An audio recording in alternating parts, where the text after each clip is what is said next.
La memoria es un laberinto apasionante. En ella guardamos nuestra propia historia, de quienes nos han acompañado en el camino y de los lugares en los que crecimos. Los personajes, pero también las ciudades, sus calles y lugares, permanecen en nuestra memoria como parte de un legado personal, a veces secreto. Pero no así para Pedro Ochoa, quien ha hecho de los primeros años de su vida en Tijuana un viaje en retrospectiva al que nos ha invitado a todos. Su historia es también parte de la nuestra. Su viaje es un camino compartido, pues los puntos de coincidencia que tienen todas las infancias son sorprendentes, y la nostalgia invariablemente dicta una narración no exenta de fantasía. Así que en estas calles de la vieja Tijuana, en medio de los recuerdos, es que me encontré con Pedro Ochoa, para conocer un poco más, y muy tarde comprendí su novela. Pues hoy tenemos de verdad un verdadero festín por delante porque estoy con mi amigo Pedro Ochoa. Pedro, ¿cómo estás? Carlos, qué gusto. Qué gusto que me recibas aquí. Bueno, que yo te reciba en Ciudad de México, pero que tú me recibas aquí. Pero no, la bienvenida es tuya. Muchas gracias. Porque esta es una plática largamente postergada, ¿no? No habíamos podido coincidir, pero más que eso es una plática que tiene que ver, Pedro, con cómo vernos a nosotros mismos a través de una mirada propia, ¿no? Estás presentando tu libro, bueno, ya lo has presentado muchas veces, yo aquí se lo presento, mire qué bonito. Lo he presentado allá en Tijuana. Lo has presentado en Tijuana y hoy San Diego. En San Diego, y hoy el marco de nuestra plática es sí, su presentación en Ciudad de México. Así es, Carlos. Y tú nos ofreces una mirada que hoy valdría mucho la pena, Pedro, ver, no solamente con respecto a lo que cada quien ha vivido, sino que lo que las ciudades, los países, las sociedades han vivido. Tú propones, y muy tarde comprendí, que un día en tu vida te preguntas cuál será el momento adecuado para echar la vista atrás. Es correcto. Para poner las cuentas en orden, para entender lo que he pasado y lo que me falta, y cómo esto me ha marcado. Fundamentalmente eso nos propones como primera mirada. Así es. En tu libro. ¿Cuál es ese momento en el que tú, Pedro, pero también Baja California, pero también el país debería hacer un alto y decir, ¿no será momento de echar la vista atrás? Con trabajos hablo por mí, Carlos. Quieres que hable por Baja California y por el país, pero en mi caso personal, yo estuve acostumbrado al cargo público, al encargo público. Desde muy temprana edad empecé a trabajar. Nuestro padre nos dijo, si muy bien ya están teniendo su dinero, mira papá, queremos ayudar a la economía familiar. No me ayuden. No me estorben. Si quieren, denle a su mamá, pero ya no me estorben, ya no me pidan, ¿no? Oye papá, que ya, háganse cargos. Ya cumplí. ¿A qué edad empezaste a trabajar? La educación, etcétera. Bueno, según el libro, empecé muy niño. Tuve una experiencia laboral muy interesante, muy cerca de la casa, y es un poco lo que destaco en el libro, Carlos. Tijuana ha sido siempre esta síntesis de nacionalidades. Y teníamos unos vecinos, no familiares, de origen árabe, que, entre otros negocios, tenían la distribución, empaque y venta de ciruelas chinas enchiladas. ¿Ok? Estas ciruelas rojas, con este juguito, muy sabroso, ¿no? Se muere el señor, se muere el padre, digamos el encargado, el jefe de la familia, y me ofrecen una plaza ahí. Ahí empieza mi primer trabajo formal, que yo tenía que llegar, asearme muy bien y empezar a hacer el empaque de las ciruelas chinas. Duró poco tiempo esa experiencia, porque el colaborador del señor y quien me estaba dando a mí, instruyendo a cómo hacerlo, entró en una crisis nerviosa porque extrañaba mucho a su patrón. Entonces dijo, vamos a suspender un poco. Entonces ahí se suspendió la cosa. Pero formalmente, bueno, ya trabajos, digamos, al terminar la prepa, empecé a dar clases informales de matemáticas en mi casa y a preparar a jóvenes que querían entrar a la preparatoria Lázaro Cárdenas. Salí bien preparado de matemáticas y daba un curso de matemáticas. Esa es la primera sorpresa de esta charla, porque yo jamás hubiera pensado que fueras buen matemático. Bueno, mi primera carrera yo me inscribí en arquitectura de la UNAM primeramente. Entonces yo daba mis clases de matemáticas, había estudiado muy bien y mi mamá, que era una gran promotora, dice, Pedro va a dar clases de matemáticas. Entonces quité el cuadro de la sala, puse un pizarrón y daba clases de álgebra. Luego, antes de eso, un amigo nuestro, del cual hablamos ayer mucho, Manuel Suárez Soto, que fue locutor de PCN también, trabajó en el Comité de Turismo a Convenciones y me dijo, oye, necesito que me ayudes, porque tenían un programa, había un camioncito, lo que le llamábamos una panel Volkswagen, ¿no? Que jalaba una tarima gigante, donde en cada cuadra de la Avenida Revolución se presentaban bailables folclóricos. Entonces me dijo, yo voy hablando en inglés y presentando los bailables, pero tú encárgate de la música, de una grabadora de cassettes, ¿no? Entonces, pues bueno, dije, bueno, pues voy a ir, me pagaba, ¿qué te digo? Que $40 a la semana, cualquier cosa. Pero aprendí de sones de Jalisco lo que sé hasta ahora, ¿no? Entonces, a ver, ¿cuál va? Bueno, había un guión que se hacía con el maestro del grupo folclórico, ¿no? Pues que las coronelas que son de La Negra, que Jalisco, que tal y tal. Y yo iba cambiando los cassettes de acuerdo a ese orden. Era también un trabajo. Fuiste una especie de jockey. Era, pero no, lo que es sistema de sonido había a principios de los 70s, entonces era la grabadora de cassette y le ponía el micrófono para que saliera el perifoneo, ¿verdad? Pues es algo pero de cada una de esas experiencias te queda una enseñanza, definitivamente. Pero a ver, Pedro, tú eres además un baja californiano muy especial, porque... ¿Por qué será? Pues por muchas cosas, pero una de ellas es que tú sí tienes un arraigo, no digo que los demás no lo tengan, pero tu familia y tú son de Baja California. Completamente. Y eso también te da una lectura muy particular del estado. Completamente. Por el lado de mi madre, soy completamente peninsular. Mi madre nace en Mexicali, mi abuela materna en Ensenada, mi abuelo paterno en el Triunfo, Baja California Sur. Los padres de ambos en Baja California Sur, entre La Paz, Los Cabos, Santo Rosalía, toda esa sección.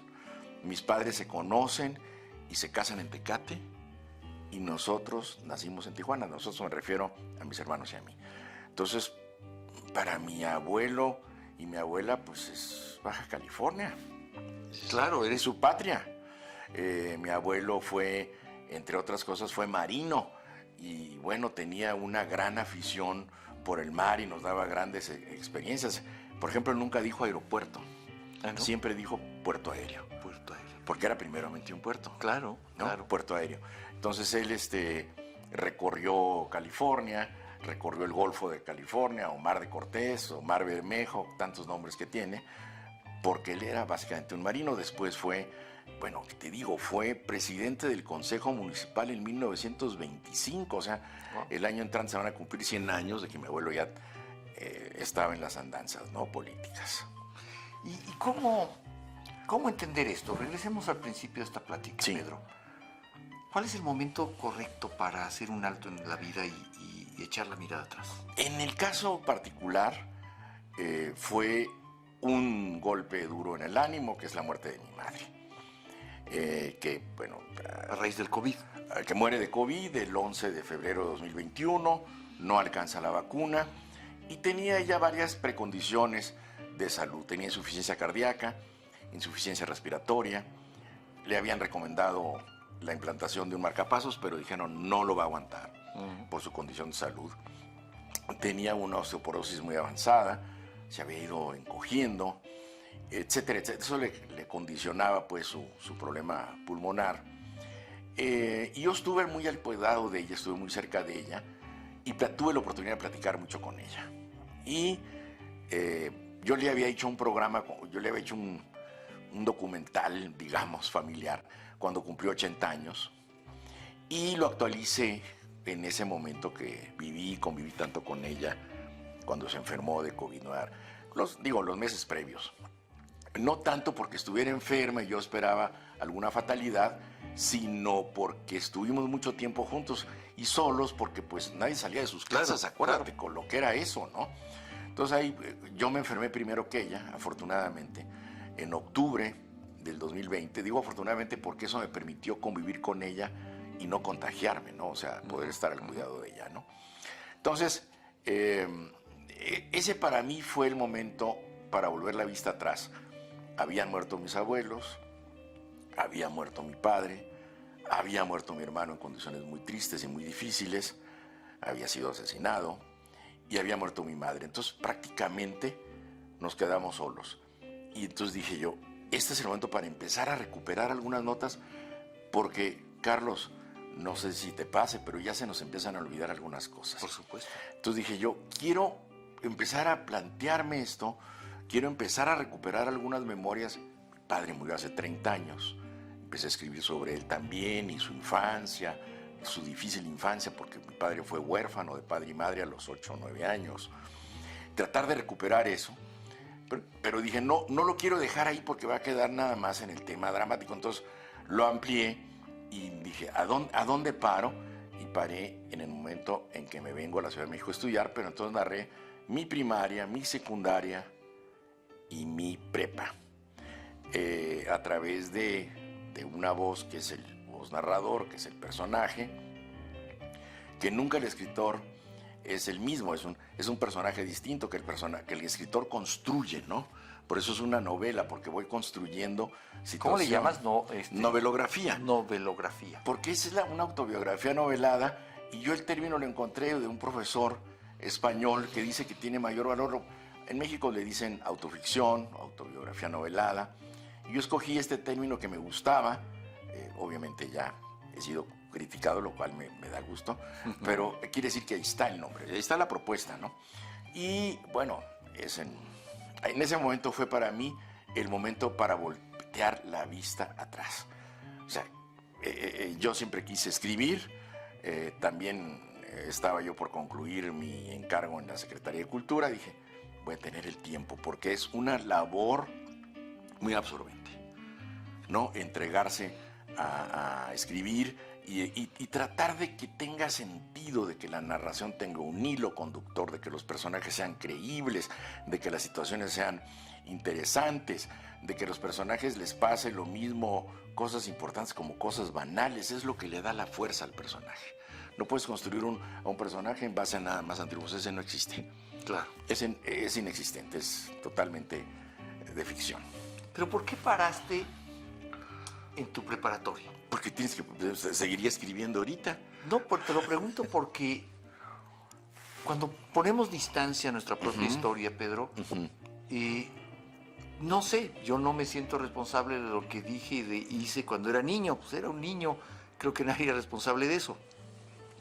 Me parece que paras tu relato en un momento en el que hay que hacerse cargo de las cosas y dejas un personaje pues que en su infancia primera y en su infancia tardía pues no hay que hacerse tan responsable de los hechos ni de las cosas. Porque el cambio de venirme a México a estudiar, a vivir solo, fue un cambio fundamental en mi vida. Es decir, enfrentarme a otro mundo, que es la Ciudad de México, enfrentarme a la Universidad Nacional, tener otro tipo de amigos, extrañar Tijuana terriblemente, no estar todo el tiempo pensando en Tijuana, sin la comunicación de hoy en día, ¿verdad?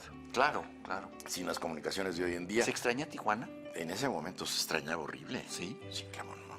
Entonces vives muy atrapado en la nostalgia, pero a veces hay que salir de eso, porque en la nostalgia sí hay que tener los recuerdos, no lo digo que esté mal o algo, pero puede llegar a ser paralizante. Puede decir, oye, sí, nada más estoy pensando en mi pueblo querido, no. Hay que brincar eso porque finalmente tienes que además relacionarlo con las otras cosas que estás haciendo.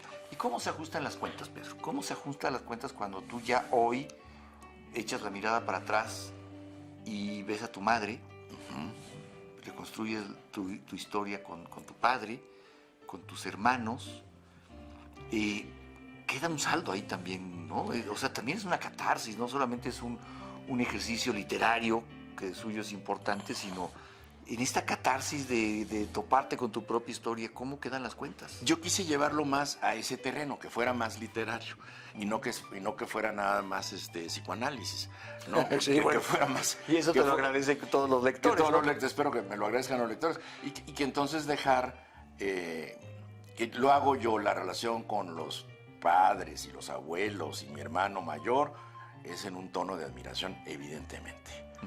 Y luego entras al mundo, es decir, la escuela. Es el segundo espacio de la identidad. El primero la familia, los recuerdos. Y empiezas a ver otros personajes. Yo empiezo a ver y a tratar de retratar y recordar a los compañeros con los que me formé, los primeros juegos, las primeras aventuras, las fantasías, etcétera, ¿no? Empiezas a ver el mundo desde otra manera. Y también se ven desde otra manera y debe haber también una nostalgia de las ciudades. La Sí, Tijuana cómo de no. hoy no es la Tijuana que nos relatas aquí. No. ¿Cómo ha cambiado esa Tijuana? ¿Cómo lo ves? Bueno, mira, Tijuana, la Tijuana que yo viví, y yo le pedí prestado el nombre a Guadalupe Trigo, el capítulo que yo hablo de Tijuana se llama Mi Ciudad, ¿verdad? Mi ciudad es el centro de Tijuana.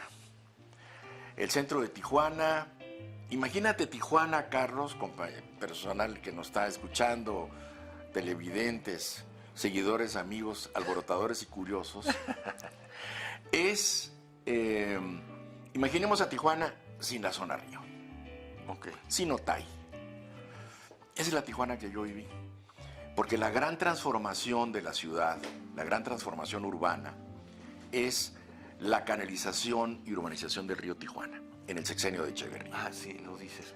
Lo digo ahí.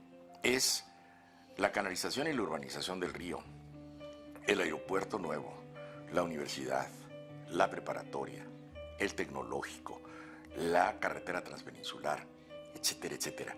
Y eso evidentemente trae consecuencias en las relaciones sociales, culturales, económicas, políticas. El Palacio Municipal quedaba a 5 cuadras de mi casa. Cuando José Arturo decide entrar, pues yo creo que era porque le interesaba participar en política, pero porque le interesa, porque estaba cerca de la casa, iba a pie a la chamba, pues, ¿no? Después de eso, el Palacio Municipal y el Centro de Gobierno y etcétera, etcétera, que quedan pues ya a una distancia considerable, ¿no? Pero todo esto trato de yo recuperar. Esa Tijuana que yo viví era una Tijuana pacífica, donde los chicos podían salir a las calles a jugar. Ahora ya no es tan fácil.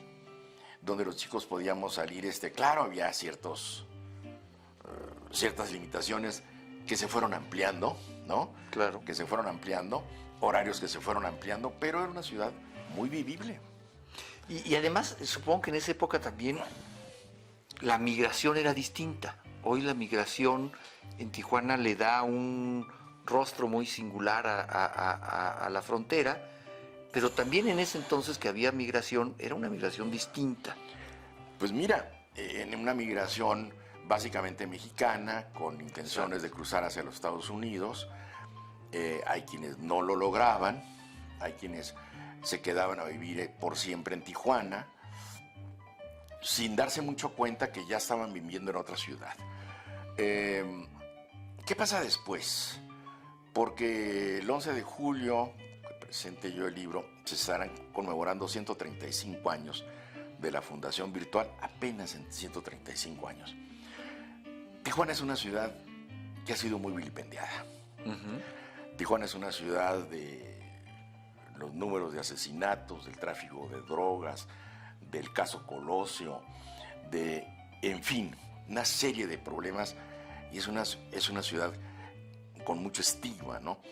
Y hay un poema del profesor Vizcaíno, Rubén Vizcaíno, el gran promotor cultural de Tijuana, fundador del suplemento cultural del periódico El Mexicano, Identidad, fundador o primer director de Acción Cívica y Cultural del Ayuntamiento de Tijuana, director fundador de Extensión Universitaria de la Universidad, bueno, escritor, un personaje polémico, fundador del Seminario de Cultura, Polémico porque siempre él ponía la cultura por delante. O sea, él se la jugaba.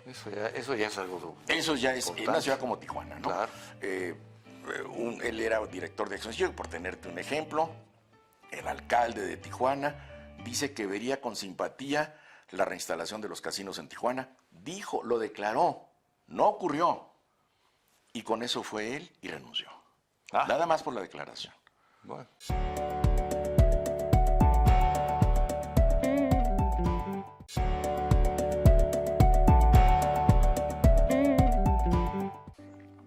Tijuana, la Tijuana que yo viví, y yo le pedí prestado el nombre a Guadalupe Trigo, el capítulo que yo hablo de Tijuana se llama Mi Ciudad, ¿verdad?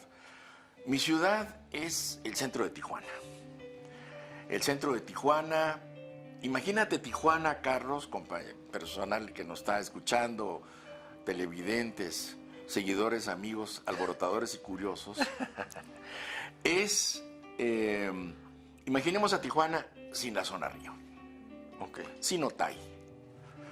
Esa es la Tijuana que yo viví. Porque la gran transformación de la ciudad, la gran transformación urbana, es la canalización y urbanización del río Tijuana, en el sexenio de Echeverría. Ah, sí, lo dices. Lo digo ahí. Es la canalización y la urbanización del río, el aeropuerto nuevo, la universidad, la preparatoria, el tecnológico, la carretera transpeninsular, etcétera, etcétera. Y eso evidentemente trae consecuencias en las relaciones sociales, culturales, económicas, políticas. El Palacio Municipal quedaba a 5 cuadras de mi casa. Cuando José Arturo decide entrar, pues yo creo que era porque le interesaba participar en política, pero porque le interesa, porque estaba cerca de la casa, iba a pie a la chamba, pues, ¿no? Después de eso, el Palacio Municipal y el centro de gobierno y etcétera, etcétera, que quedan pues ya a una distancia considerable, ¿no? Pero todo esto trato yo de recuperar. Esa Tijuana que yo viví era una Tijuana pacífica, donde los chicos podían salir a las calles a jugar. Ahora ya no es tan fácil. Donde los chicos podíamos salir, claro, había ciertas limitaciones que se fueron ampliando, ¿no? Claro. Que se fueron ampliando, horarios que se fueron ampliando, pero era una ciudad muy vivible. Y además, supongo que en esa época también la migración era distinta. Hoy la migración en Tijuana le da un rostro muy singular a la frontera, pero también en ese entonces que había migración, era una migración distinta. Pues mira, en una migración básicamente mexicana, con intenciones de cruzar hacia los Estados Unidos, hay quienes no lo lograban, hay quienes se quedaban a vivir por siempre en Tijuana, sin darse mucho cuenta que ya estaban viviendo en otra ciudad.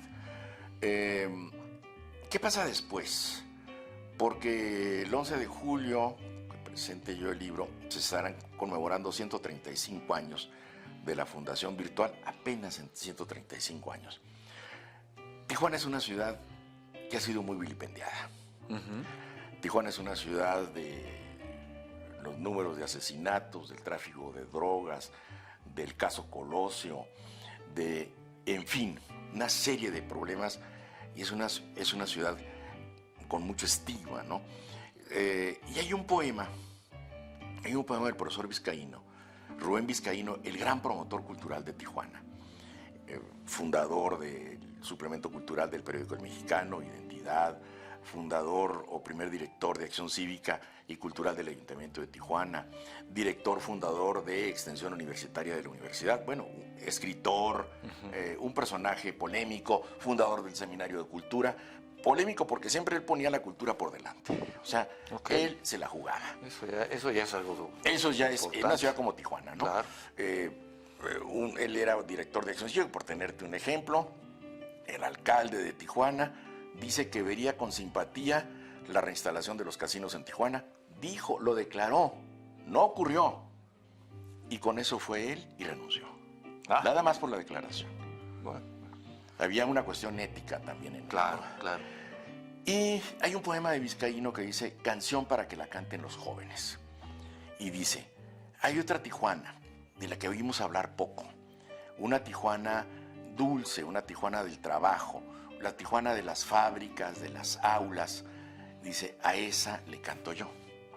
Y yo quiero decir que en esa Tijuana estoy yo y hay este libro.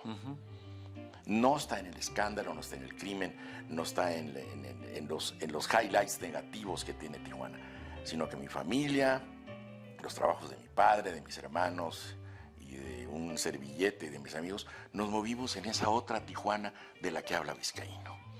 La Tijuana de la difusión cultural, de la educación. Por eso mis grandes personajes, también lo verá usted en el libro, Carlos, pues son mis maestros, claro, mis grandes formadores. Entre ellos Vizcaíno, por supuesto. Y entonces ahí es donde yo trato de decir, bueno, ¿cómo es una vida de una familia en esa Tijuana? Y cómo vemos a partir de ahí el mundo. O sea, la primera posibilidad que tienes por formarte una idea del mundo es a partir de la infancia y de la familia. Por eso es muy importante recordar esos momentos. A mí me gusta mucho el planteamiento de recordar tu infancia como también como un ancla en tu vida, ¿no? Una visión de mundo. Una visión de mundo. Una visión de mundo. Y en nuestro caso, por estar en la frontera, Carlos, yo de padres muy nacionalistas, una visión de país. A ver, esa parte es importante. Fíjate, Pedro, yo me he topado siempre con la gente de Tijuana tiene una visión del país, por supuesto de su ciudad. Sí. Y por extensión del país, que solo ellos tienen. Sí. Es muy peculiar cómo ven el país desde Baja California, vamos a ponerlo en general, a cómo lo ve el resto.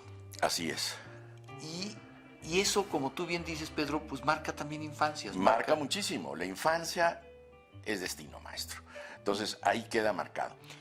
Pero si la infancia es destino, sí, Pedro, ¿qué tipo de infancias crees que esté marcando Tijuana hoy en los niños que quizá ya no salen a las calles a jugar como tú? Como tampoco pasa en el DF, ¿eh? Digo, yo viví y yo mi infancia la pasé en un parque, ahí hice a mis amigos que hasta la fecha son mis amigos, y yo regresaba. ¿Qué jugaban? ¿Soccer o qué? No, jugábamos bote pateado, jugábamos, qué sé yo, lo que se nos ocurriera. Ajá. Y sí, a mí me formó una pandilla con la que crecí. ¿Y que siguen siendo tus amigos? Que siguen siendo mis amigos. Claro. Mi mamá, para llamarme y que regresáramos a cenar, se asomaba al balcón, nosotros vivíamos en un edificio que daba al parque, y gritaba, Carlos, y todos empezaban a gritar en el parque, Carlos, que ya te subas, ya sabíamos que eso era. Ya te hablan. Ya te hablan. ¿Y sabes qué me pasó? Que hace no mucho regresé a ese parque, después de muchos años, en la Campestre Churubusco, aquí en Ciudad de México. Un parque que yo recuerdo idílicamente como el lugar donde libré batallas y gané guerras. No perdí ninguna porque de niño nunca pierdes una guerra, ¿no? Son las batallas en el desierto de las que habla José Emilio, sí. Pero regreso años después, ya adulto, con mis hijos a ese parque. Ajá. Y me topo con una realidad que me devasta. Ajá. No es el parque en el que yo crecí, no son los árboles que yo imaginaba, son árboles mucho más grandes porque también crecieron junto conmigo. No es mi parque. Uh-huh. Y no logro transmitirles, por ejemplo, a mis hijos la emoción de estar en ese parque. Uh-huh. Porque no es el parque de ellos tampoco. Sí, no, es imposible. ¿No? Entonces yo sí creo mucho lo que tú dices. Tus calles, tu pandilla, los sonidos de tu infancia te marcan también. Y yo sí me pregunto mucho qué infancias estarán engendrando hoy las calles de nuestras ciudades. Las calles de nuestras ciudades son las pantallas de los móviles ahora. Bueno, fíjate. Son las pantallas. Sin duda. Es una realidad omnipresente. ¿Y qué? Porque evidentemente tú como yo en nuestra infancia nos rompimos cientos de pantalones en las rodillas cuando jugábamos. Corriendo y jugando, sí. Claro, y luego en mis tiempos mi mamá me ponía unos parches más tiesos que nada en los pantalones. Sí, para que resistieran. ¿No? Para que resistieran, pero no resistían porque se despegaban y era aquel, pero a nadie le importaba. Jugábamos igual. Y hoy, a la luz de eso, pues yo digo, tuvimos suerte en tener las ciudades que tuvimos en nuestras infancias. Bueno, pues es que ya estamos llegando a una edad, Carlos, en que decimos que todo tiempo pasado fue mejor. Pero yo creo que lo que hay que ver, pues no podemos vivir con esa fatalidad. Yo creo que hay que verlo desde un punto de vista más amplio. Es decir, efectivamente, en las calles, yo lo digo y muy tarde comprendí que en mi casa habitó la alegría y que en mi ciudad se respiró la tranquilidad. Por eso el título. ¿Por qué el título? No tiene que ver con nada que ver con la canción. No es una novela de amor. Es un título nostálgico. Ajá. Pero una nostalgia no vana, no para que me paralice. Es una recuperación de espacios, y sobre todo de personajes y de espacios entrañables para mí. Es lo que yo quise hacer. Recuperarlos en la memoria, recuperarlos en los afectos, ¿no? ¿Por qué este libro me interesa, Pedro?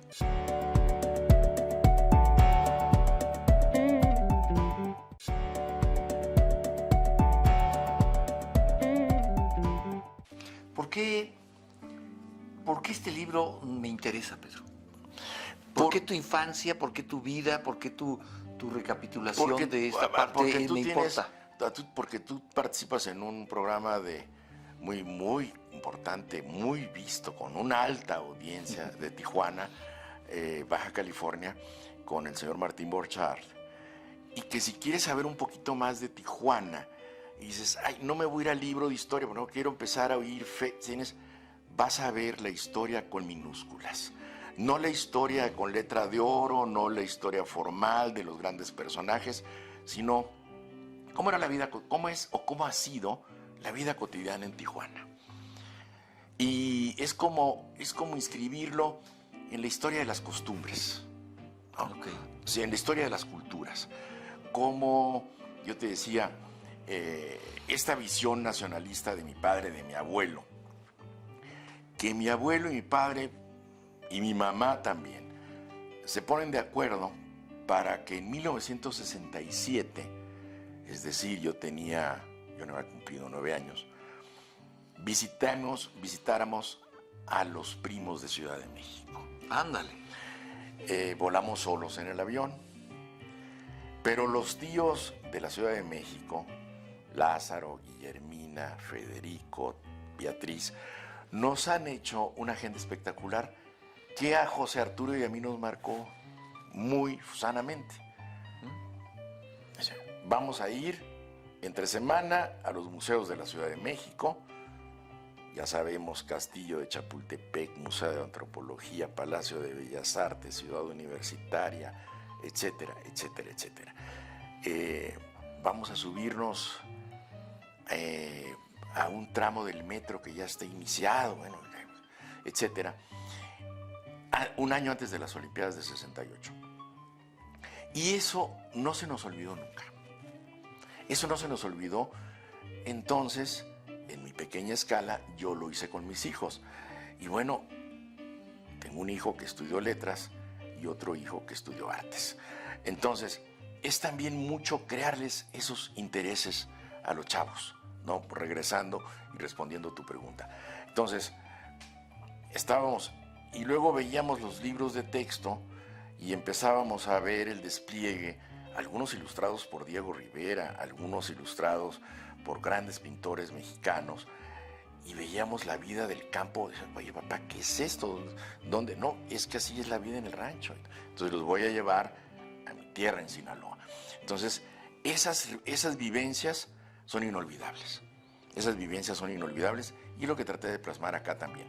El viaje a México fue extraordinario, y a partir de ahí nos quedó, regresamos del viaje a México, regresamos a que estuvimos un mes aquí, tristes porque pensábamos que no íbamos a volver a ver a los primos nunca más, y que las casas que habíamos estado tan a gusto, etcétera. Dijimos, bueno, ¿y cuándo vamos a regresar a México? No, pues yo voy a trabajar para volver a venir a ver. Entonces, ya que llegamos a México, a Tijuana, y le platicamos a mi mamá, oye, pues sí estuvimos en tal, y fuimos a tal, y comimos en tal parte. No, pues es que yo iba ahí, dice mi mamá de niña, ¿verdad? Unas taquerías que tú conoces muy bien. Los Panchos, por ejemplo, que claro, ahí está todavía. Entonces dice mi mamá, no, el año entrante yo también voy. Ah. O sea, en 68. Pero en 68, empezando el año, en febrero, mueren mis abuelos. En febrero de 68, con una semana de diferencia. Entonces mi mamá entra en una crisis nerviosa muy fuerte, porque mi mamá había vivido toda su vida con sus papás. O sea, mi mamá vivió con sus padres hasta que murieron. Es una cosa curiosísima porque, regreso al tema, era mi abuelo, don Federico, mi abuela doña Natalia, 3 hijos. Olga, mi madre, y Federico y Lázaro, que eran cuates. Ellos se vienen a estudiar a México y nunca regresan a Baja California. Y se quedan añorando la tierra. Y mi mamá entonces se queda con sus papás a cuidarlos, aún casada. Es decir, en mi casa vivíamos mis abuelos, mis padres y los 4 hermanos. O sea, era una cosa, imagínate cuando nos sentábamos a desayunar. ¿Qué es la casa, Pedro, en la que sigues viviendo? En la que sigo viviendo. ¿Qué es esta? Es la portada, es la fachada de la casa. Esta es la casa de Pedro Ochoa, en Tijuana. Fíjate, exacto. qué bonito. Que ahora es una biblioteca muy desordenada. Bueno, está muy bien. ¿Cómo fue en esta infancia que nos relatas tu relación con los Estados Unidos? Porque la frontera pesa. La frontera pesa, sí. La relación con la frontera y con California, sobre todo, particularmente con California, no conocimos más allá de eso, era una cosa cotidiana. Sí, mi papá, que era muy nacionalista, yo quiero insistir en eso, iba a San Diego a 2 cosas. Nos llevaba cada domingo al zoológico, hasta cierta edad, y luego al béisbol, porque era gran aficionado. Y ya después, yo creo que le daban flojera las corrientes. Estoy hablando de una infancia en que no había colas para cruzar, que hacía 5 minutos, 10 minutos. Media hora era un escándalo, ¿no? Entonces, pero vuelvo al caso de la familia de mi abuela materna, de los Moreno. Todas sus hermanas se fueron a vivir a California. Y ella decidió quedarse a vivir en México, con mi abuelo y obviamente con mi mamá y mi papá. Entonces, teníamos familiares allá. Entonces, toda la parte de las costumbres de las fiestas americanas es por nuestras tías de San Diego. Que si vamos, que vénganse a cenar a Thanksgiving, que la Navidad, entonces mi tía se disfrazaba de Santa Claus, nos regalaba dulces, todo el tiempo era fiesta, etcétera, etcétera. Y ellas empezaron a pasar con nosotros, se vinieron a pasar con nosotros a celebrar la Navidad y Año Nuevo porque se sentían más a gusto en México. Entonces llegaban las tías María y Anita, Valverde se apellidan, ahí están en el libro, Valverde porque el papá era español y la mamá mexicana, pero nacidas al otro lado. Imagínate, llegaban a la casa y me decían, mijitos, yo les voy a hacer la cena, voy a preparar tal, compré unos steaks de este grueso, decía la tía, ¿cuántos va a querer cada quien? Y llega y dice, pero tráiganme un tequila Orendain.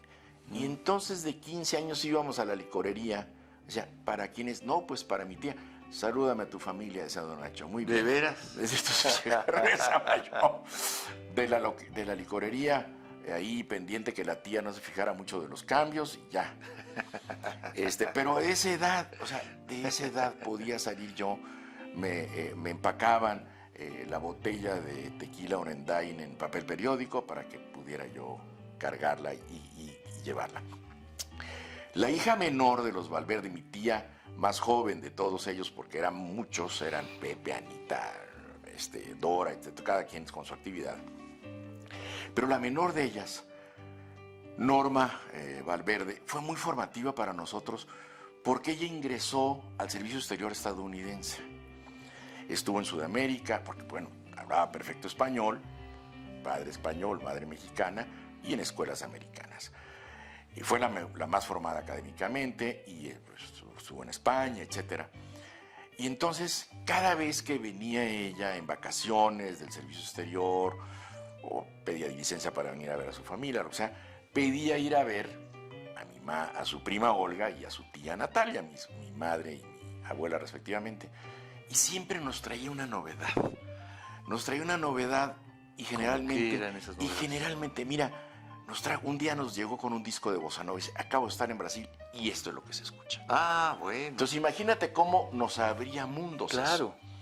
Otro día llega con uno de los pocos discos que graba María Félix cantando Agustín Lara, dirigida por Rubén Fuentes.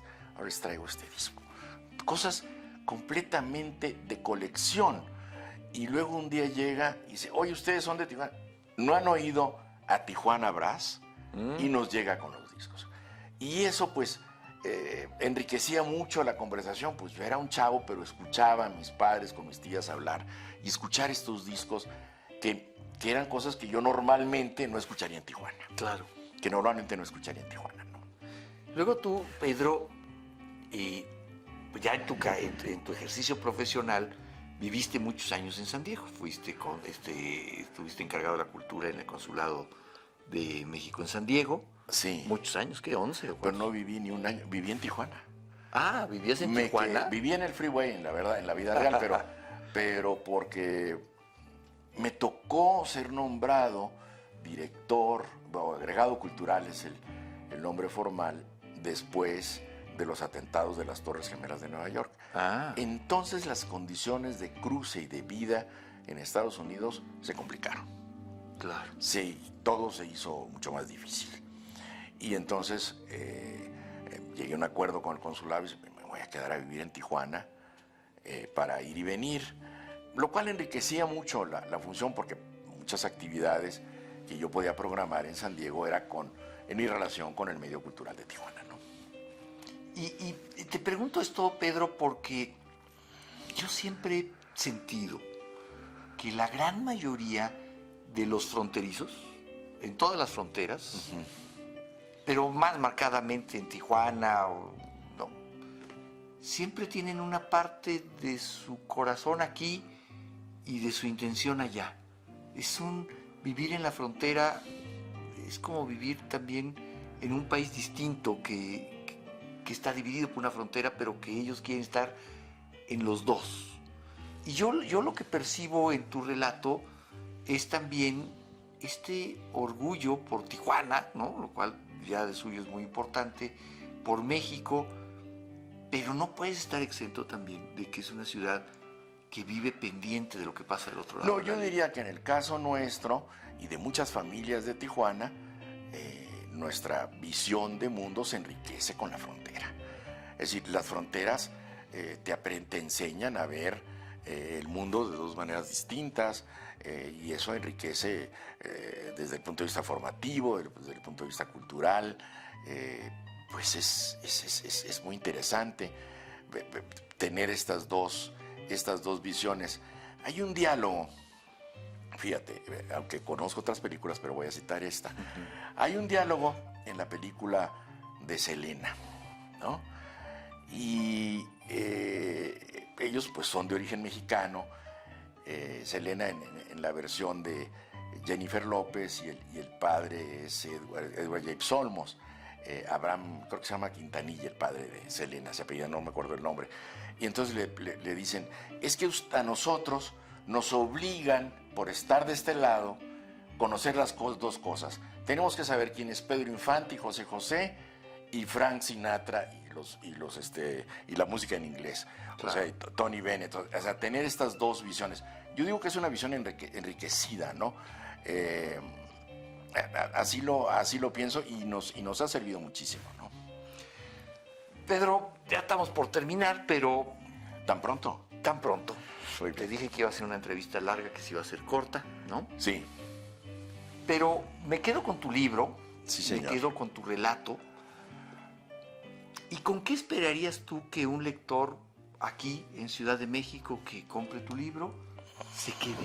Porque yo me quedo contigo, tú eres el personaje, te conozco, te quiero, te estimo mucho. Te ciega eso. Claro, entonces yo digo, esta es la historia de mi amigo, ¿no? Y me emociona mucho leerla porque, pues eso, eres mi amigo.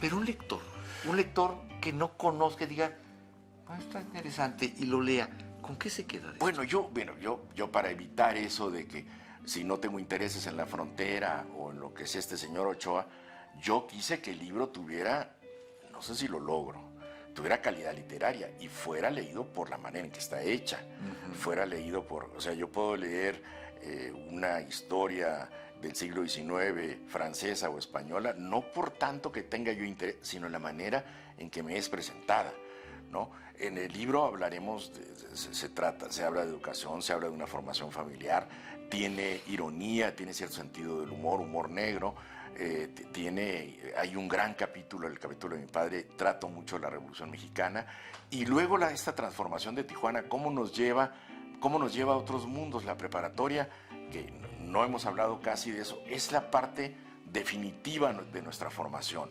Es decir, en la preparatoria llega un momento en que, imagínate una Tijuana cuando la generación anterior a mí tenía que salir porque no había ni prepa.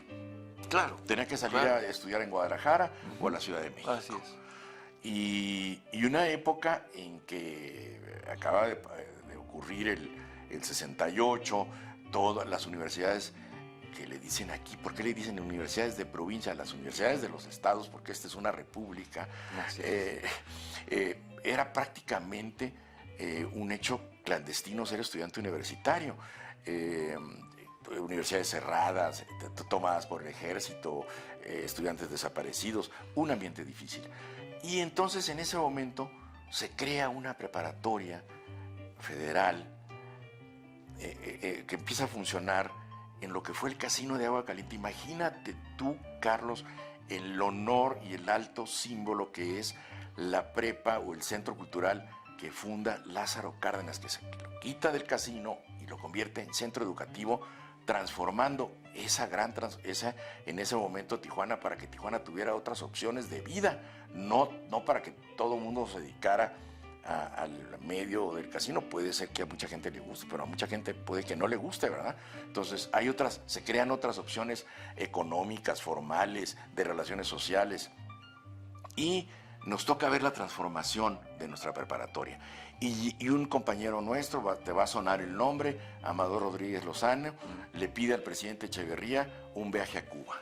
Ándale. Queremos conocer Cuba, presidente, porque en la frontera queremos saber qué está pasando con el socialismo y la isla de Cuba. Wow. Y Echeverría dice, sí, pero primero conozcan México. No, entonces, si recorren el país, entonces recorrimos el país un año, y al año siguiente fuimos. ¿Cómo recorrieron el país? O sea, en autobús. ¿Pero tuvieron una beca? No. A ver, ¿quién va a viajar? Pues, ¿a quiénes mandas? Entonces, formamos parte de los grupos de actividades estéticas de la preparatoria. Danza regional, música, había una rondalla, y pues yo estaba en poesía coral y en teatro, obviamente.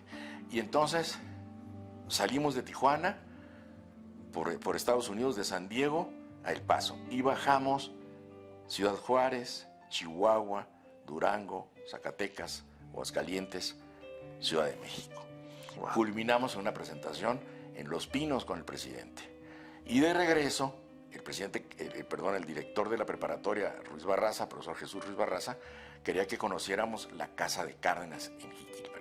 Fuimos a Morelia, nos hospedamos donde se hospedaron los niños de Morelia, y regresamos por camión hasta Tijuana.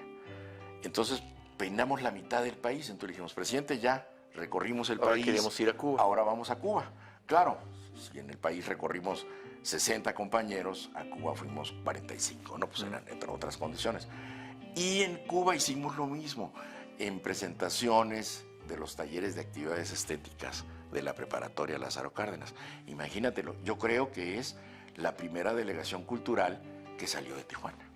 Fíjate. Hablar de Tijuana. Fíjate. Entonces, en una Tijuana donde no se hablaba de eso. Y eso, con esa visión, me formé. Y eso a la postre, pues hace que Pedro Ochoa sea el primer secretario de Cultura del Estado, 2 veces director del Centro Cultural. Pedro Ochoa es el autor de Y muy tarde comprendí, nada más. Pues yo te agradezco mucho, querido Pedro, que nos invites a este recorrido, a tu historia, y que nos entretengas con este recorrido. Con mucho gusto. Y pues te agradezco mucho. No, Carlos, muy amable, muchísimas querido gracias. Pedro. Gracias, qué Muchas gusto, gracias. Muchas gracias. Qué gusto saludarte. Termina así mi encuentro con Pedro Ochoa, un querido amigo que nos recuerda con su libro que la memoria es también una forma de homenaje, y que nuestras historias, la de quienes nos rodean, así como nuestras calles y ciudades, se siguen escribiendo cada día, a cada paso. Es por eso que esta historia se seguirá escribiendo también, y estoy seguro que la vida nos tiene preparados otros encuentros.